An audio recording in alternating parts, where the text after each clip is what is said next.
Three. Hello and welcome to the Matt Chambers Show, connecting people, places, and ideas. I'm your host, Matt Chambers.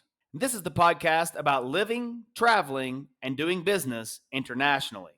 Each week, we bring you inspiring stories and actionable insights to help you create a life beyond borders. Tune in and turn your dreams into reality.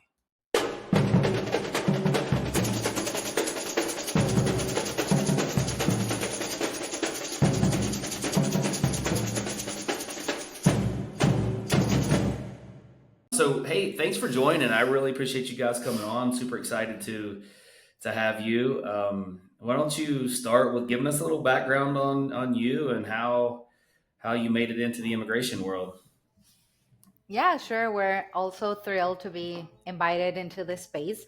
So I started working with immigration items back in December 2021. Mm-hmm. I joined a firm where I started learning everything about residencies. I initially specialized in investors, rentistas, and retired applicants. Mm-hmm. But afterwards, with all the flow, all the clients, Costa Rica is a very popular country nowadays. So with all the workflow and everything that we had going on, I also had to move along and learn other categories.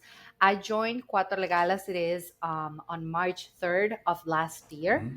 Um, so I've kept on just working with immigration, and that's how I became a immigration specialist. Yeah, Costa Rica has been a popular destination for Americans, at least for what, about 20 years now, Oh maybe yeah, for longer, sure. 30.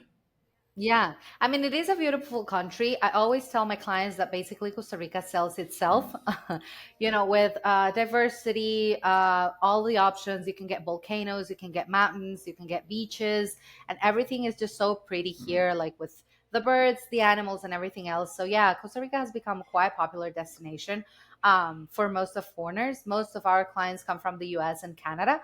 But we also get a couple clients from Europe as well. But yeah, Costa Rica has been just a top destination over the past, like you said, like 20 Yeah, years. and the prices are reflecting that too, right? From what I hear, it's Yeah, as become like well. an expensive destination. So, Yeah, nowadays, specifically, you can see it in the coast. Like in the past, you can go to Tamarindo. It wasn't like a very well developed area, and so, but nowadays, you go to Tamarindo and you have everything. There's way more constructions, and the prices definitely reflect that as well. yeah, Americans seem to drive the price up everywhere they go, it seems. Yeah, exactly. What are some of the coolest spots that Americans seem to enjoy over there? I see tons and tons of pictures. Obviously, the rainforest too is one that they don't get a lot of exposure to anywhere else, right? Yeah, well, we do have a lot of clients, like you said, mainly the coast, Guanacaste, Manuel Antonio. They also go down to Huita, all of those sections. But we do have a couple of clients as well in Monteverde. That's more of a mountain zone. We also have clients.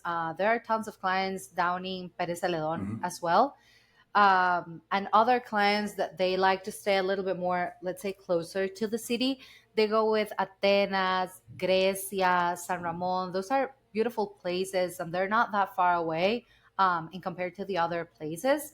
And they have great climate. It's supposed to be the best climate in Costa Rica. So we have clients all over the country. And so when you're talking city, you're talking San Jose, right? Yeah, close to San Jose. Yeah. Cool, cool, cool. So for those Mhm. guys, I imagine it's a lot of the reason. In addition to the beauty, obviously the country's awesome. There's a high English speaking population in Costa Rica, right? Yeah, as well. Part of the development that Costa Rica has had has made us, learn English nowadays. Job opportunities and everything, you do need to learn and to speak English. So yeah, there are almost everywhere you can get someone that speaks English. So it's not that hard, with the transition.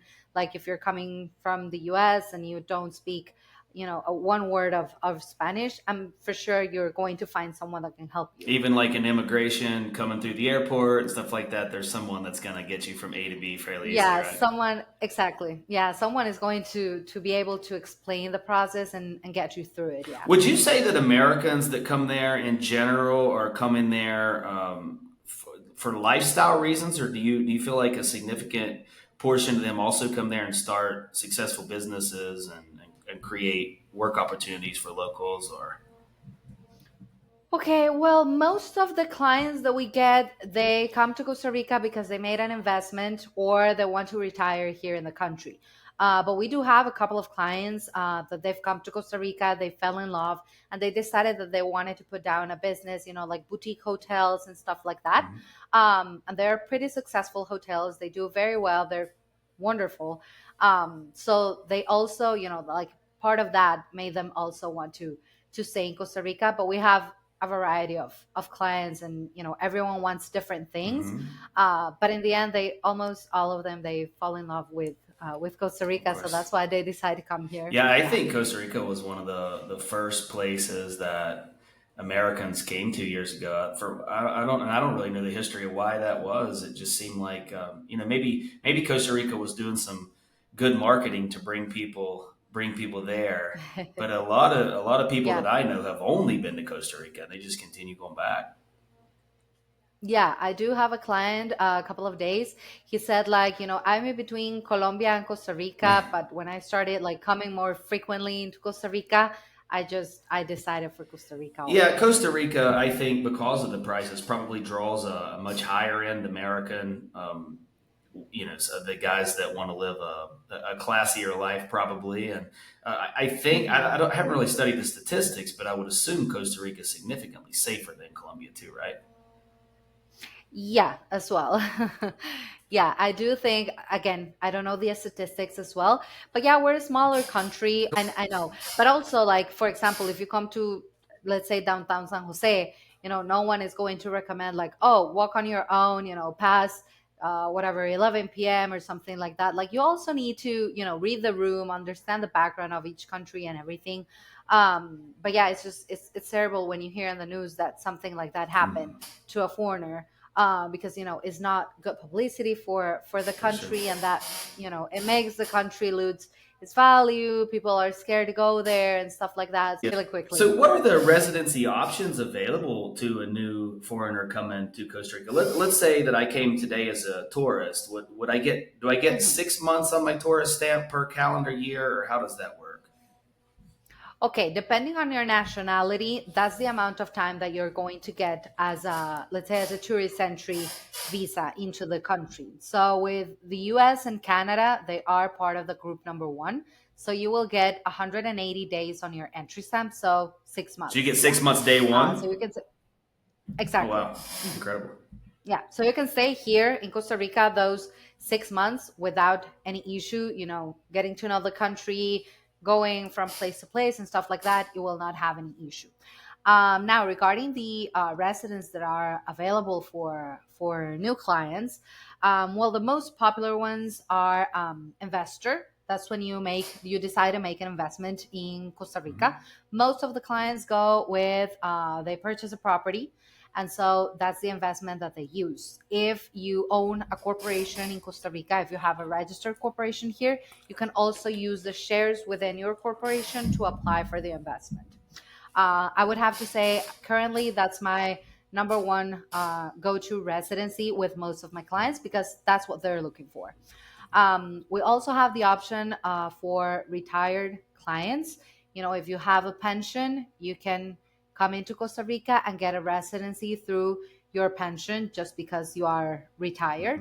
Hmm. Like I said at the beginning, tons of clients they come to retire in Costa Rica. They just want to have a chill, pura vida Yeah. lifestyle. So that's what they do. You also have rentista. That's another option. Currently, we're not recommending this category as much, mainly because the immigration department has made some adjustments. And they've given a new meaning to the word rent. So in the past, you could show that you had 60,000 US dollars in a bank account. No one was going to ask like where the money was coming from. But recently, the immigration department, they're saying that that money cannot be from savings. So, in order to apply, you need to prove that you have a property out for rental and that you perceive that income through the rental property. Or if you have a corporation, that you receive dividends from that corporation. So, it's no longer like a passive income that you have sitting in your bank account. So mainly for that reason, it's a little bit more hard to meet those expectations. Mhm. And the immigration department, like I said, made the change like really quickly. So we're not going for that as much, but if you apply, you apply. Mhm. So Yeah. naturally you can use it. And then also, I do get tons of clients that they gave birth to a baby in Costa Rica, whether they have a partner, a tico partner, or something like that. So you can also apply for a residency that way. If you are the mother or father of a Costa Rican child, you can also get a residency through that path. And naturally, if you get married to a tico or a tica, you can also get a residency through marriage as well. So those are like the main and most popular categories that we receive, on a daily Got it. basis. And going back to that investor visa and then also the Uh-huh. retirement visa, what do those numbers look like? What's the minimum investment to be able to apply for that? Okay, for the minimum, you need at least 150,000 US dollars on an investment. And for the retired, what they ask is that you have a pension of 1,000 US dollars per month. Wow, and you can live comfortably in Costa Rica now on $1,000 a month? That has to be hard, huh?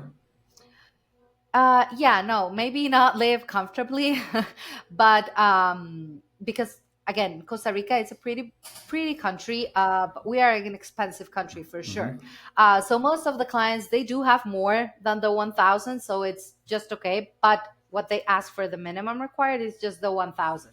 But most of my clients they have pensions, higher pensions. So when you get, yeah, I would assume if you're going to go to Costa Rica, you've already done that research and you recognize that $1,000 is not going to get you far. $1,000. I think in Colombia it's something around that, maybe a little bit less. And $1,000 in Colombia, man, you're just living like a bum. You're like, Oh yeah, and Colombia is cheap, right? yeah. And you're still not And living Colombia is well. very cheap compared to Costa Rica. Colombia is extremely cheap.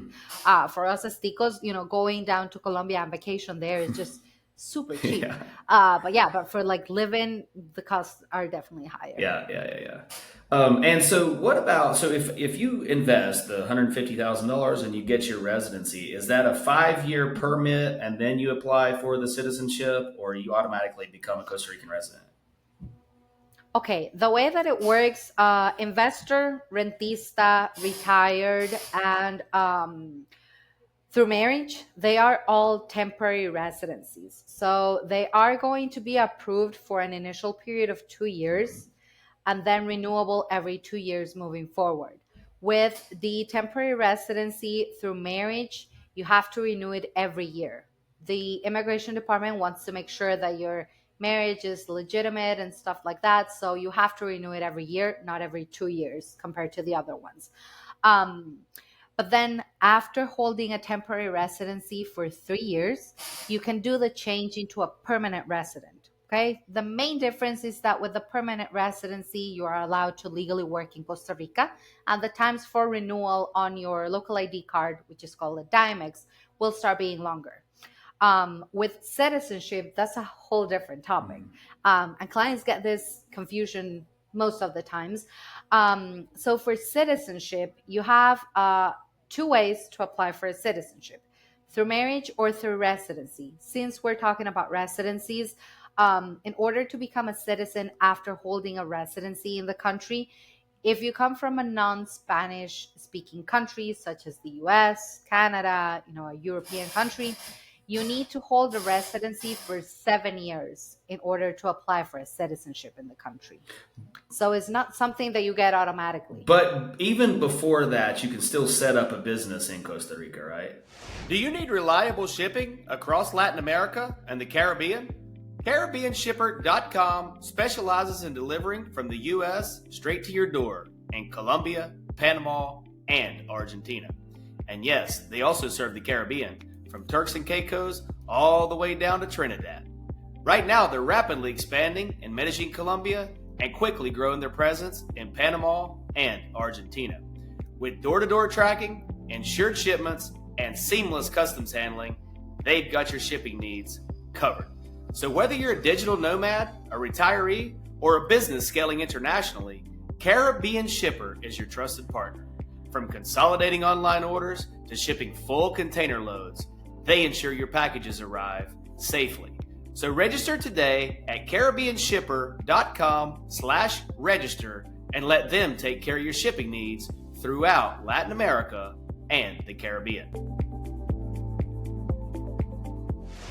Or do you? Oh yeah, you can still do that. And if you've invested, I Yeah. guess, $150,000 in your business, it would be the same sort of process. You can run your business Yeah, normal. you can perceive the income that your business is generating. What you are not allowed to do so while you're going through the temporary residency is work in Costa Rica. Mm-hmm. So, for example, if you're planning on opening a little bake shop or something like that, you can have someone work at your coffee shop, but you cannot be like legally, charging clients or making muffins or preparing the coffee. Like realistically, no one is going to go and, Check on it. see what you're doing on your exactly. But we do give the warning because, Murphy law. Mm, Every time that you don't say something, then it goes out and for happens. sure. But you can still, again, perceive the income that your business is generating without any issue. And you don't have to be a citizen in order to put down your business. Yeah, and I'm not sure if this is in your arena or not, but what you're mentioning buying property in Costa Rica, what are the legalities? And if you don't know this answer, it's not a big deal. But if what are the legalities of transferring funds and buying property and all that? Because like in a lot of other countries, uh, there's only a couple of trustworthy ways to send money and not run the risk of potentially being scammed for that money because that happens a lot in South America. But maybe because Costa Rica has become so Americanized, maybe it's much easier there to just wire bank to bank. I'm not sure. Okay. While you're going through a residency process, or even if you, are thinking about starting on the process, you can open a bank account in Costa Rica. We do have connections with several banks. So most of the banks, if you reach out to them first, they're going to say, "Oh, you need a Dimex card," which, like I said, is the local ID that you're going to get Mhm. once a residency is approved. But you can open bank accounts here. However, with purchasing property, and this, like you said, is a little bit out of my arena, but I know like the general aspect. What we do is that in order to transfer, funds and money, because when you're closing on a transaction, most of the time you're moving important amounts of money. Mhm. What they do is work through escrow companies. Perfect. Yeah. Cuatro Legal has several contacts that they use, so that way the money can be secure and you won't have any issue on that part. But regarding buying real estate, you can acquire real estate again, even if you haven't started on a residency process. You can do everything with your passport as your ID. So you don't have any limitations in that sense. But Gonzalo can, update further into the details on the whole Yeah, aspect. yeah, I'm excited to have him on to take a deep dive into this real estate stuff. So it's going to Yeah. be fun. I know you Yeah. mentioned we already talked about like the regions that are they're popular for most people. Are there Mhm. expat communities down there to where one of the biggest problems for an expat from any country moving to any country is becoming acclimated into that new country, and for me, one of the Mhm. most important parts that I see is trying to kind of immediately become involved in expat communities so that way you can kind of bounce ideas off of other guys, get advice from other people. I assume there's probably a lot of those in Costa Rica, huh? Yeah, with all of the foreigners that are currently in Costa Rica, I'm sure that each community has their own like expat group and expat communities. If you go into Facebook, you can find tons of groups over there. Mm-hmm. So yeah, you have tons of expat communities, and also because of the amount of foreigners that have come into the country and expats. Most of the time, they also prepare, because I get this question a lot. A client asked me if I knew about a place that would do something for the 4th of July. And I was like, well, I'm not entirely sure because that's not an activity that I'm, trying to get involved into. But then he told me like, oh yeah, I got into Facebook. I asked on an expat group and they told me that they do a whole gather up. Even the US Embassy does an activity for that. So it's very easy to get, like I said, like used to the community and its ways and still like keep in touch a little bit with your And traditions. I imagine just being Latinos in general, and being just a warmer culture, it's pretty easy for Americans to come there and make friends. It's not a hard place to make Yeah, friends. like you said, the Latino community, we're very friendly. We're also very hi, how's it going? Where are you coming from? We're How very can I help welcoming in you? that sense. So exactly. So for sure you're not going to feel like you're left out, you're all by your own, you're all by yourself. So yeah. Yeah. And so for those that are looking for, jobs or industries to do well in Costa Rica, what have you seen there as far as industries that, expats tend to thrive in, or any up and coming industries that might be of interest? Okay, well, in order to come and work in Costa Rica, like you can get a work permit. So because naturally you might work for a transnational business or something like that, and you need to come down here and work. I don't know, you're going to be a manager of something or something like that. It's common, yeah, but not as common as an investor, a retiree, or some of the other categories. But naturally, the option exists. It's out there. It's a possibility. It's not absolutely no. Mhm. And we do get digital nomads. I don't know if you've Yeah, heard of the it's program. everywhere. It's very Yeah. popular now and then. It's everywhere. Does that count towards So residency that's in Costa Rica, or no. no? No, that's what I was going to say. No, digital nomad is not a temporary residency program. Is in Spanish, it's called estancia. It's mainly, a permission for a limited time to be in Costa Rica. So for digital nomads, you're going to get approved for 1 year, Mhm. and it's renewable for another extra year. So you get in total 2 years living in Costa Rica legally as a digital nomad. If afterwards, because this is what usually happens, clients say, "Oh no, I do like Costa Rica. I think that I can stay here permanently." So at that point, they have to change into a temporary residency program. Or you can also start a digital nomad visa all over again from scratch. And that way you will get another year and then renew it for another Oh, extra so year. you can But keep that if what going. you're looking, yeah, you can keep that going. But if in the long run, what you're looking for is for like a more permanent stay in the country, I always recommend, okay, then switch into a temporary And what's the residency. income requirement for that digital nomad visa? Okay, if you're coming by yourself, you need to show an income of 3,000 US dollars per month. And if you have family or dependents, that's what we call it, you need to show an income of 4,000 US dollars a month. Oh, okay, okay, that's Mhm. pretty doable. And does that make you a tax Yeah. resident if you stay more than the 183 days?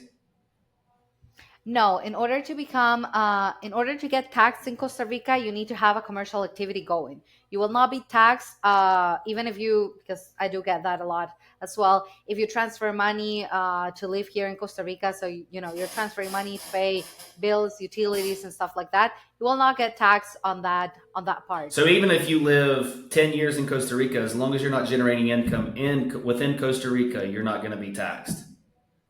Exactly. That's incredible to know, because a lot of Latin American countries are double taxing. But yeah, in Costa Rica, you will not be taxed unless you are actually generating a commercial activity here. Like naturally, if you have a corporation here in Costa Rica, that corporation is going to have obligations. So like you have to make annual declarations and stuff like that. But other than that, you will not be taxed as it is in Costa Rica. Hmm. Gotcha. And so, quick question. I know we've gone through a lot of it, but what practical advice would you give someone that's new, intending on moving to Costa Rica, or investing in Costa Rica? Well, I think that the most important advice I could give them is get legal assistance. Some clients they try to do it on their own. I know that you're more than capable to do so, but there are lots of ways. There's a language barrier as well. Even if you try to speak a little bit Spanish and stuff like that, it will get to a point where if the immigration department, they notify an exigency, that's when they want to see more documents or something is missing, and you don't do the countdown according to the law of the amount of days that you have to comply with that exigency, you can jeopardize your application. So that, and also if you're thinking about doing an investment in real estate, also get legal assistance. There are so many details behind closing on a transaction. There's due diligence, there's a good escrow company. So if you try to do it on your own, along the way it might get sloppy. Clients are going to feel frustrated for sure because they don't understand what everyone is asking for them. They don't know where to go, they don't know where to get a document, and so on. So they're going to have like an overall, like a bad experience throughout the process, and they might end up saying like, no, Costa Rica is not for me. It was a way too hard process, so they won't even give it a chance. But if you have like a legal team behind you and supporting you, it's going to make the process way smoother. I would definitely agree with that. I've seen that myself over the years. If you don't reach out to the right people and get the right help, you could Yeah, really be causing yourself a heck of a lot of headaches. So it's definitely worth the for money to sure. reach out. And even if you're reaching out to just, there's a lot of legal teams as well in Latin Mhm. American countries. So they're not all equal. I mean, a lot of them will tell you that they can help you, and you look around. And they're not experts. Yeah, exactly. I Uh, mean, uh, usually the immigration part, or the immigration legal part is not taught in the universities. So that's why you get immigration specialists, and you get behind on everything once you start working there. But again, like you said, there are multiple people down on the internet saying like, oh yeah, I can help you, I can charge way less and stuff like that. But in the long run, it might have been better to start with a more settled office, a law firm, and everything, to ensure, again, you will not get scammed, you will get results. If you need help, they're going to jump in and go ahead and help you. So yeah, that would be my main advice for clients thinking about coming into Costa Rica and either starting a residency process or doing an investment. I agree wholeheartedly, and that's why I reached out to you guys whenever I wanted to get immigration people in Costa Rica. So how do people reach out to you and your team if they're interested in immigration into Costa Rica? Okay, so we recently opened we redesigned our webpage, cuatro.legal. And it's So you can leave us a message. It's QUATRO yeah, QUATRO cuatro dot dot legal. legal. Mhm. Okay, Yeah. So you can get there, you can scroll through the page. We have like general information about all the services that we provide, including immigration, corporate, real estate, compliance. We've got tons of messages saying that the webpage is very friendly, they liked it, the style and everything. So you can leave us a message right there. You can click on what service you're interested, and that way we will receive a message and we will reach out. We always offer complimentary calls to new potential clients to explain the residency process a little bit better. Also, we like to understand the situation of each client to know what's best for you, how can we advise you.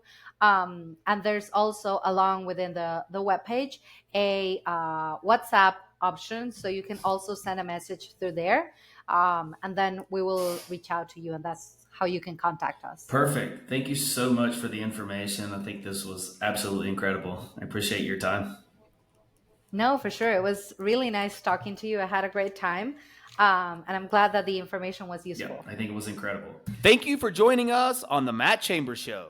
I'm your host, Matt Chambers. I hope you enjoyed today's episode. Don't forget to subscribe, rate, and review the show to help others discover it. Until next time, keep traveling, keep doing business, and keep living beyond borders. See you soon.